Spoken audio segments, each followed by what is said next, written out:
कुछ भी करो। 5 वेश्याओं को लेकर आ गया उस आत्मदेव के महल में, पंडित जी के महल में 5 वेश्याओं को लेकर आ गया महाराज। वेश्याओं की पूर्ति के लिए और अधिक चोरियां करने लगा। 1-2 बार राजा के सैनिकों ने पकड़ा, भाग आया। आज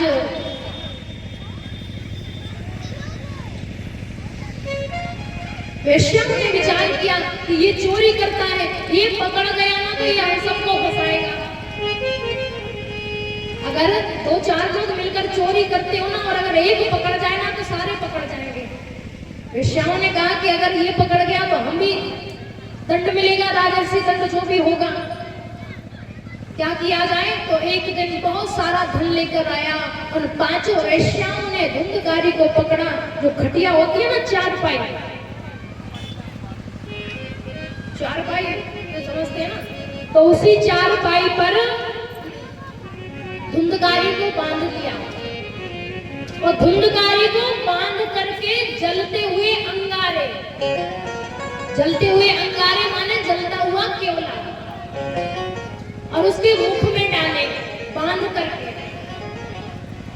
अब बताओ महाराज, हम जरा सा जल जाते हैं ना रोटी की भाप से, वैसे हाथ झटकते कि महाराज जल गए आज तो। और जिसके मुख में महाराज केवले की आग और कठिन होती है, तड़प तड़प कर उसने अपने देह का त्याग कर दिया। और जैसे ही देह का त्याग किया महाराज प्रेत योनि में चला गया। वेश्याएं धन को लेकर भाग गई। आज उन आत्मदेव जी के महल में धुंधकारी प्रेत योनि में पड़ा हुआ अपनी यातना को सहन करता है।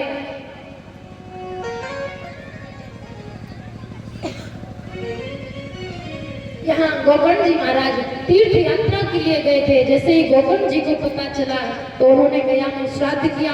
समय व्यतीत हुआ। एक दिन गोकर्ण जी महाराज अपने गांव को लौटे। तभी तो महाराज कहते हैं ना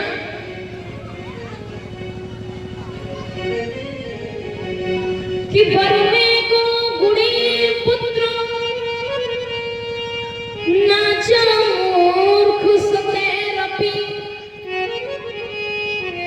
एक चंद्रमास्तमोहन नाचा तारा गणोपी।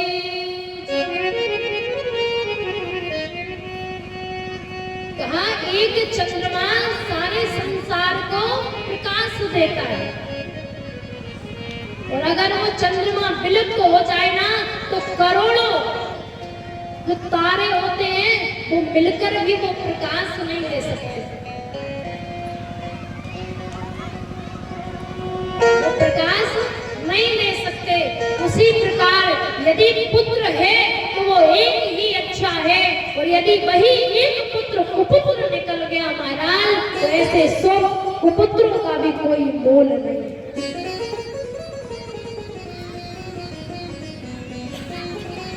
कि चंदन की लकड़ी भले उड़काने भरो पुत्र सुपुत्र एक ही भलो, और 60 भलियो ना 60। अगर 60 है ना पुत्र माने मूर्ख, तो ऐसे 60 भी हो तो कोई मतलब के नहीं है। और अगर एक ही पुत्र सुपुत्र है महाराज तो वो तुम्हें सारे सुखों का अनुभव करा देगा।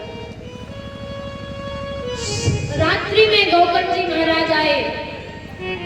जैसे ही महल में प्रवेश किया महाराज तो कहीं भैंस आ जावे महाराज, कहीं अग्नि जल जावे, कहीं तेज वायु चल जावे। ऐसी अनेक क्रियाएं हुई, अनेक प्रकार की आवाजें आई, उनको भजन में विघ्न पैदा करे। तो आज जैसे ही हाथ में जल लिया, अभिमंत्रित करके जैसे ही छिड़काव किया तो जो धुंधकारी था ना उसकी प्रेत आत्मा बोल पड़ती है। हम भ्राता तो दियोश में धुंधकारी नामता। गोकर्ण जी के सामने धुंधकारी की आत्मा जो प्रेतात्मा के रूप में पड़ी है, वह कहती है भाई हम तुम्हारे भाई हैं, हम धुंधकारी हैं। बोले हम स्वयं के दोष से सो किए नेव दोषेण रमत्वम नाशितम मया, मैं स्वयं के दोष के कारण इस प्रेत योनि में पड़ा हूं। गोकर्ण जी ने कहा अरे राम राम राम, अरे मैंने गया में तुम्हारा श्राद्ध किया था, फिर तुम प्रेत योनि में कैसे जा सकते हो? धुंधकारी कहता है गया श्राद्ध सतेनापि मुक्तिर्मेन भविष्यति। बोले गया में एक बार नहीं अनेक बार भी अगर आप श्राद्ध करोगे तो मेरी मुक्ति नहीं है, मैंने इतने पाप किए, इतने दोष है मेरे ऊपर। कहा आप तो इतने ज्ञानी हैं, आप तो इतने बुद्धिमान हैं, मेरी मुक्ति का कोई उपाय करिए। जैसे ही सुबह स्नान किया, सूर्य नारायण देव को प्रणाम किया, ओम सूर्याय नमः, भानवे नमः, भगे नमः, रवे नमः, मित्राय नमः, सावित्रे नमः, पुष्णे नमः। 12 सूर्य के नाम लेकर के जैसे ही अर्घ्य प्रदान किया तो सूर्य नारायण भगवान प्रकट हो जाते हैं। कहा क्या चाहते हो? तो कहा भगवान वो मार्ग बता दो कि धुंधकारी को मोक्ष मिल जाए। सूर्य नारायण भगवान सूर्यदेव भगवान कहते हैं श्रीमद् भागवतान मुक्तिहा सप्ताहं वाचनम कुरु। आप श्रीमद् भागवत कथा श्रवण कराइए, तब जाकर के धुंधकारी की मुक्ति होगी। जो विधि के अनुकूल जो विधाएं बनाई गई हैं उसी के अनुसार गांव के नगर के सहयोग से गोकर्ण जी ने कथा का आयोजन किया, सुंदर मंच बनाया, समस्त कलशों की स्थापना की। आज वेदों के अनुकूल जैसे ही कथा को प्रारंभ करने के लिए हुई तो कहा भाई अब जो गोकर्ण जो धुंधकारी है वो कहाँ जावे? बोले हवा चलती रहती है, स्थिर नहीं है हवा, और कथा सुनने के लिए स्थिर बैठना पड़ता है, ध्यान लगाना पड़ता है। क्या करें? तो एक सप्त ग्रंथी बांस में धुंधकारी का प्रवेश कराया गया। पहले दिन की कथा हुई, पहली ग्रंथि फूट जाती है, ऐसे करके 7 दिन 7 ग्रंथियां फूट जाती हैं। 7वें दिन की कथा के विराम के बाद भगवान का सुंदर सा विमान भगवान के सुंदर से पार्षद गोकर्ण धुंधकारी को लेने आ जाते हैं। अब महाराज जय कथा में काउप में रसगुल्ला प्रसाद की बात हो रही, प्रसाद में कोई को रसगुल्ला मिल जाए और कोई को केला मिले और कोई को बर्फी मिले, तो बातें होंगी कि भाई कथा में तो सब बैठे थे, एक सब प्रसाद मिलना चाहिए था, ये अलग अलग क्यों मिला? सारे गांव के लोग आ गए, भगवान के पार्षदों से कहा कि प्रभु एक बात बताओ, कथा हम सारे लोगों ने सुनी तो विमान सबके लिए आना चाहिए था, केवल धुंधकारी के लिए विमान क्यों आया?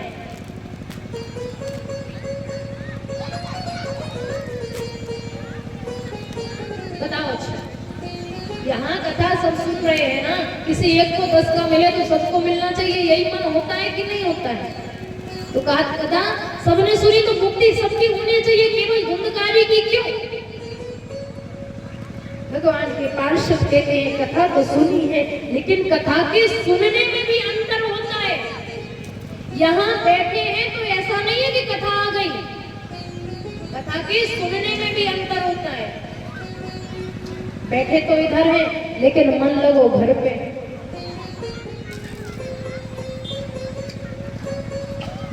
अगर जो ही कथा जल्दी हो जावे तो जल्दी जाके भैंसन को काम कर लेवे, ऐसा होए कि 4 बजे बंद कर दी तो अच्छा रहे, घर जाकर टाइम से निपट जाओगे।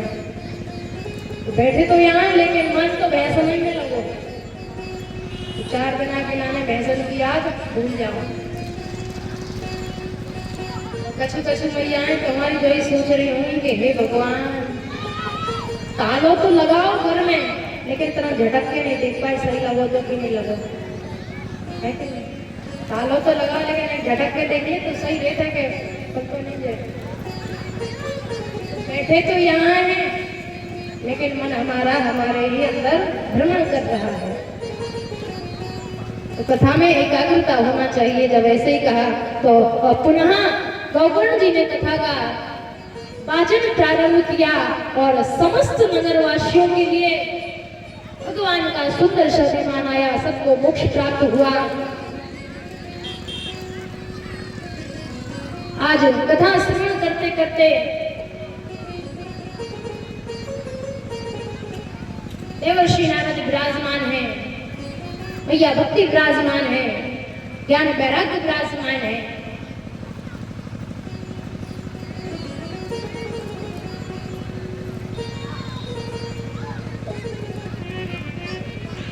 श्री सनत कुमार जी कहते हैं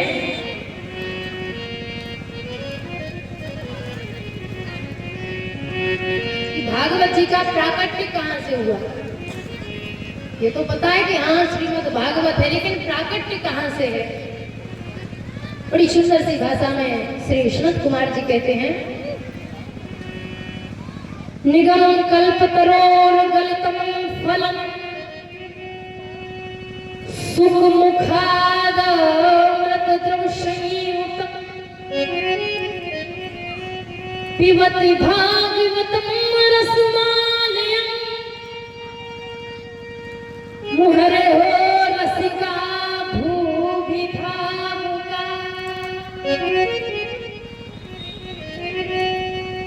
कहा निगम है वेद, वेद रूपी जो कल्प वृक्ष है वही कल्प वृक्ष है श्रीमद् भागवत कथा।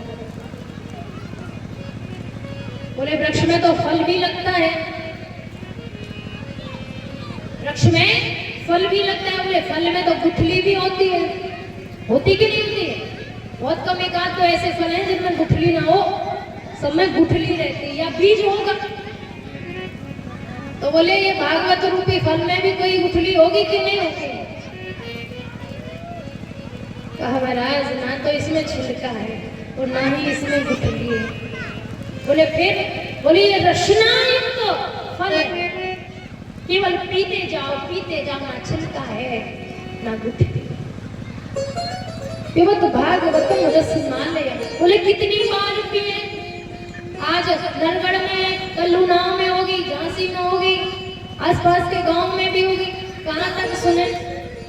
थक जाते महाराज भगवान की कथा, कहाँ तक सुने इतनी कथा? 4-4, 5-5 घंटे बैठे। तो श्री सुखदेव जी महाराज कहते हैं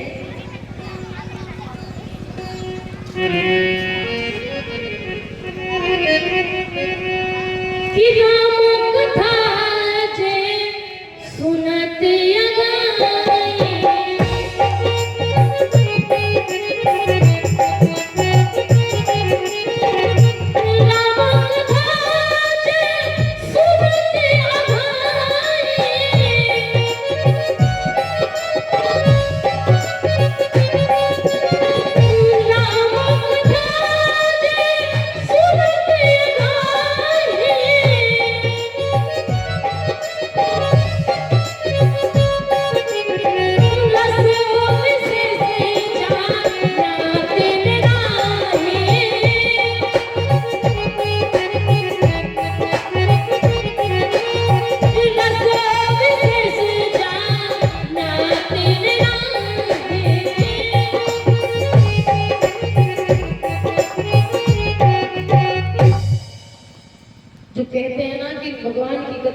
एक बार सुनी, 2 बार सुनी, 10 बार सुनी, हम थक जाते हैं। वही राम है, वही कृष्ण है महाराज। तो रस विशेष जाना तिल नहीं। भगवान की कथा में कौन सा रस मिलता है, कैसा अनुभव मिलता है, उस ज्ञान को, उस रस को समझ ही ना पाए। श्री शौनकादिक ऋषि कहते हैं उसी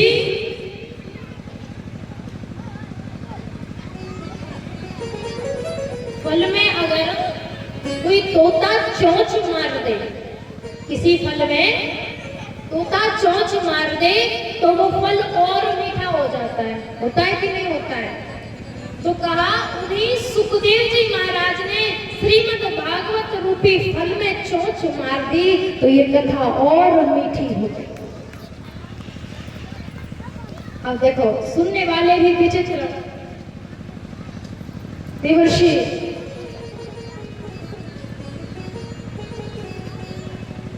नारद जो है ना, इनकी बड़ी सुंदर चर्चा है। बोले नारद ज्ञानम ददाति इति नारदा। जो संसार में जो नर है ना, जो मनुष्य है, उनको ज्ञान देना ही नारद जी का काम है। नारद अज्ञानम अखंडयति इति नारद। हमारे अज्ञान का खंडन करे वही नारद है। विचार किया कि जब तक सुखदेव जी ना आएंगे, विधि पूर्वक जो परीक्षक के रूप में अब कथा प्रचलित है, वो कथा प्रारंभ नहीं होगी। उसके लिए क्या किया जाए?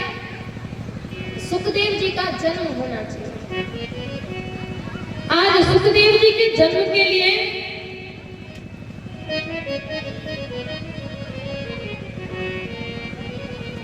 कथा श्रवण करते हुए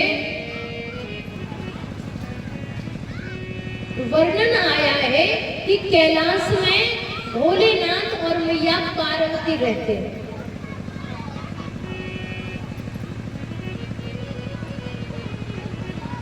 जैसे ही पहुंचे, कौन? देवर्षि नारद। देखा कि भोले बाबा तो है नहीं कैलाश पर, सबके बीच में लड़ाई करवा दी। ब्रह्मा और ब्रह्माणी में लड़ाई करवाई, नारद विष्णु और लक्ष्मी में लड़ाई करवाई, और क्यों ना आज माता पार्वती और भोलेनाथ के बीच में लड़ाई करवाई। कथा के मध्य में भैया भक्ति देवी की यौवन अवस्था समाप्त हो जाती है। उनके पुत्र ज्ञान और वैराग्य जो व्रत हो गए थे, जर्जर पड़े हैं, वो यौवन अवस्था में आ जाते हैं। इस तरह कथा ग्राम की ओर जाती है, किसकी? सौनकादिक ऋषियों की और देवर्षि नारद जी की। अब ये प्रसंग प्रारंभ हुआ है सूत जी और सनत कुमारों से। तो जैसे ही देवर्षि नारद ने कहा कि लड़ाई करवाना चाहिए, शंकर भगवान पर्वत पर थे नहीं, जैसे ही पहुंचे बोले मैया हम तुमको प्रणाम करें। मैया पार्वती ने कहा देवर्षि नारद बड़ी प्रसन्नता भाई, को बड़े दिनों में आए हो, लो प्रसाद पाओ, जलपान कराया, लड्डू पवाए। अब देवर्षि नारद ने कहा मैया अब तो हमको कहीं जाने का मन नहीं करता। बोले क्यों नहीं करता? बोले इसलिए नहीं करता कि संसार के लोग ना स्वार्थी हो गए। संसार के लोग स्वार्थी हो गए, इसलिए हमारा कहीं जाने का मन नहीं करता। ये जो प्रेम करते हैं सब नकली प्रेम करते हैं, सामने दिखावा करेंगे और पीठ पीछे बुराई करते हैं। ये दिखावा हमको अच्छा नहीं लगता, और सो हम जाके पाए आप घर पे ही रह गए। बोले देवर्षि नारद अब वो तुम कछु कहो, लेकिन भोले बाबा हमको तो बड़ा प्रेम करे। देवर्षि नारद ने कहा बिल्कुल नहीं भैया। बोले सुर नर मन सबकी स्वार्थ लाग करे सब प्रीति। बोले देवता भी स्वार्थी लिखा गया है ना, तो सब स्वार्थी होते। बोले अच्छा कैसे पता? बोले देखो भोलेनाथ हमको अधिक प्रेम इसलिए करें क्योंकि भोलेनाथ समाधि में भजन में जिस देव के दर्शन करते हैं वो हमको बताते हैं कि देवी आज हमने शेष सैया पर विराजमान श्री हरि नारायण के दर्शन करे, आज हमने माखन चुराते हुए श्री कृष्ण के दर्शन करे, ऐसे बताते हैं हमको, इतना प्रेम करते हैं। बोले अच्छा। और दूसरी बात देवर्षि नारद जी, शास्त्र कहता है जो गुरु मंत्र होता है गोपनीयम गोप्यम इति प्रकृतः, उसको गुप्त रखना चाहिए, किसी को बताना नहीं चाहिए। बोले वो भी बताया हमें भोलेनाथ ने, इतना प्रेम करते हैं। देवर्षि नारद ने कहा अच्छा भैया इतना प्रेम करते हो? हाँ बिल्कुल करते हैं। नारद जी ने कहा भैया फिर ये बताया कि उनके गले में जो मुंडों की माला है वो किसकी है? अब मैया पार्वती हे राम और तो सब बताया, लेकिन यही नहीं बताया कि उनके मुंडों की माला किसकी है। बोले प्रेम तो करें लेकिन जावा आज तक नहीं बताइए। बोले आप पूछना। देवर्षि नारद ने कहा हमारा काम तो हो गया। जैसे ही बाहर निकले सामने से भोले बाबा चले आ रहे थे। भोले बाबा प्रणाम करते हैं। बोले भीतर से होकर आ रहे मैया आपको याद कर रही थी। भगवान ने कहा जब तुम भीतर से आ रहे तो मैया तो याद करेगी। जैसे ही प्रवेश किया तो मैया पार्वती क्रोधित हो जाती है, कोप भवन में चली गई। कोप भवन पहले के जमाने में रुकने का एक कमरा होता था अलग से, अगर उसमें चले जाओ तो समझ जाओ कि ये गुस्सा होगा। राजा लोग बनाते थे और अब तो पता ही नहीं पड़ा कि गुस्सा है कि अच्छी है, ये कहीं समूह बनोगा है कि नहीं? इतनी अच्छी लग रही होगी ये बात तो मलिकी कहती है। तब जाकर भोलेनाथ ने कहा कि प्रिय क्या बात है, आप क्यों क्रोधित हो गए, क्यों नाराज हैं? बोले तुम कपटी हो, तुम मुझको प्रेम नहीं करो। बोले क्यों? बोले आप कपटी नहीं महाकपटी हो। बोले ऐसी क्या बात होगी, इतना प्रेम करते हैं, हम सब बताते हैं किस देव के दर्शन किए, क्या मंत्र लिया। बोले फिर भी कपटी हो। बोले कैसे? बोले सब कुछ बताया लेकिन आज तक ये नहीं बताया कि ये मुंडों की माला गले में जो आप हमेशा धारण किए रहते हैं ये किसकी? भगवान भोलेनाथ के नेत्र सजल हो जाते हैं। देवी यदि प्रेम की कोई पराकाष्ठा है तो ये मुंडों की माला है जो सदैव निरंतर मेरे गले में धारण है। बोले कैसे? कैसे मान ले? कहा देवी संसार में लीला करने के लिए जितनी बार भी आपने अवतार लिया है, जितनी बार भी आप मनुष्य योनि में गई हैं, आप लीला के माध्यम से जब मरती हैं तो हम आपके सिर को अपने गले में पिरो लेते हैं। हे भगवान इसका मतलब फिर तो आप और भी महाछली महाकपटी हो। क्यों? अरे हम तो 100 बार मर गए लीला के लिए, तुम एक भी बार नहीं मरे। हम मरे, आप क्यों नहीं मरे? ऐसी क्या आपने अमरता की बूटी प्राप्त कर ली?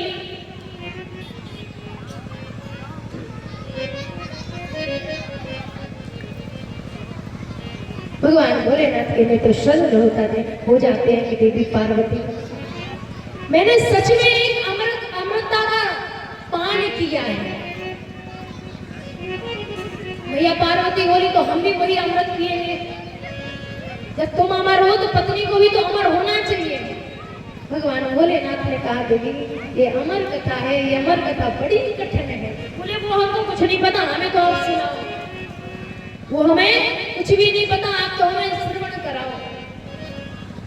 कहा ये जो कथा प्रारंभ होगी महाराज निरंतर दिन और रात चलेगी, आपको नींद आएगी, कथा में विघ्न पड़ेगा। मैया पार्वती कहती है आपको हमको कथा सुनाओ।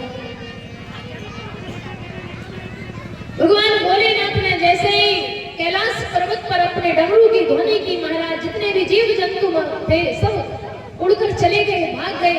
वहीं पर एक अंडे के रूप में एक शुभ पक्षी पड़ा था, सब भाग गए। अंडा विभूत था पूर्ण रूप से।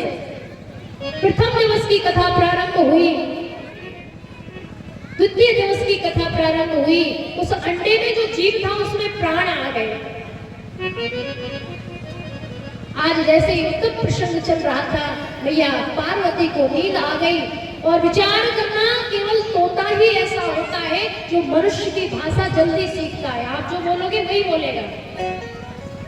तो इतनी सुंदर कथा महाराज सुखदेव जी ने कहा कि अगर ये हुंका देना बंद हो गया ना, क्योंकि भोलेनाथ तो नेत्र बंद करके कथा सुना रहे थे और भैया पार्वती जी हाँ, और इसी का संस्कृत शब्द होता है ऐसी ध्वनि से कथा सुना रहे थे और भोलेनाथ नेत्र बंद किए, माता पार्वती सो गई। सुखदेव जी को लगा, उस पक्षी को लगा कि अगर कथा बंद हो गई तो भगवान की लीला श्रवण करने से वंचित तो हो जाऊंगा, इसलिए वही सुख पक्षी मैया पार्वती की ध्वनि में हूंका मारने लगा। आज जैसे ही कथा समाप्त हुई, भोलेनाथ ने कहा बोले और मैया पार्वती ने कहा कि प्रभु फिर उद्धव वृंदावन से वापस कब आए? भोलेनाथ ने कहा देवी आप क्या कथा श्रवण नहीं कर रही थी? तो मैया पार्वती ने कहा कि प्रभु क्षमा करना, मुझे नींद आ गई और मैं सो गई। भोलेनाथ ने कहा कि फिर ये कथा किसने सुनी? जैसे ही अपना त्रिशूल उठाया, देखा कि वो अंडा फूटकर पक्षी में जीव का प्रादुर्भाव हो गया, उसे मारने के लिए दौड़े और कैलाश पर्वत से उड़ता उड़ता सुख आगे आगे चलता है। त्रिशूल लिए श्री भोलेनाथ जी महाराज के पीछे पीछे भाग रहे। किसी ने कहा भगवान क्या कर रहे हैं, इसको मारने जा रहे हैं।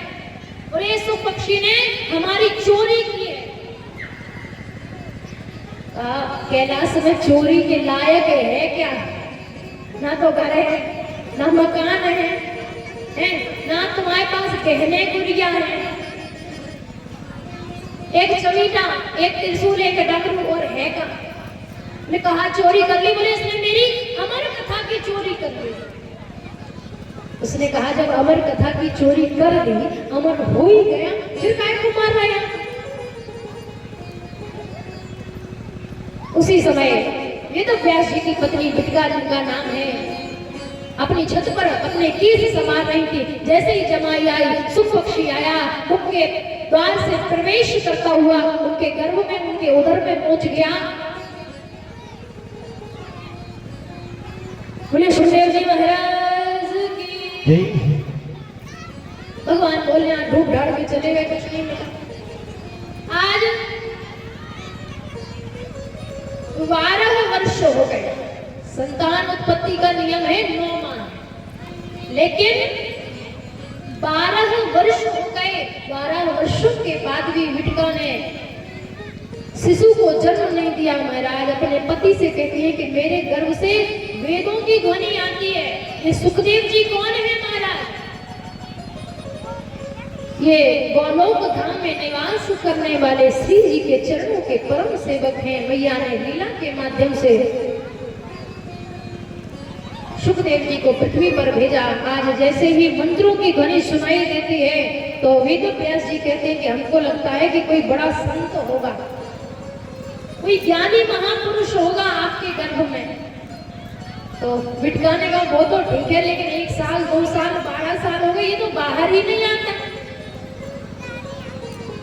ये तो व्यास जी कहते हैं पुत्र बाहर आ जाए, बहुत समय हो गया प्रतीक्षा से, अब आप बाहर आ जाए। सुखदेव जी कहते हैं कि मैं तो बाहर तात नहीं आऊंगा, कि मैं तो बाहर तात नहीं आऊंगा,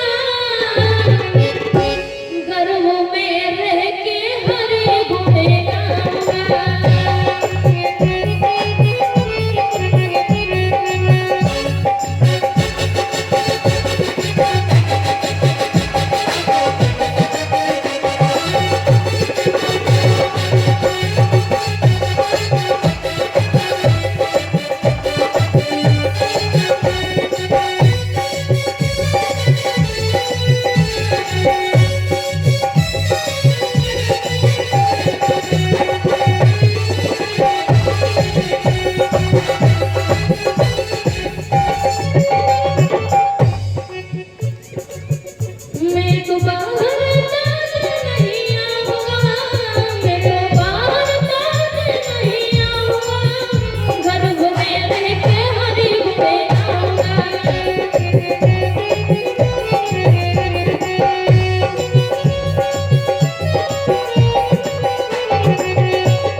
घूमे थे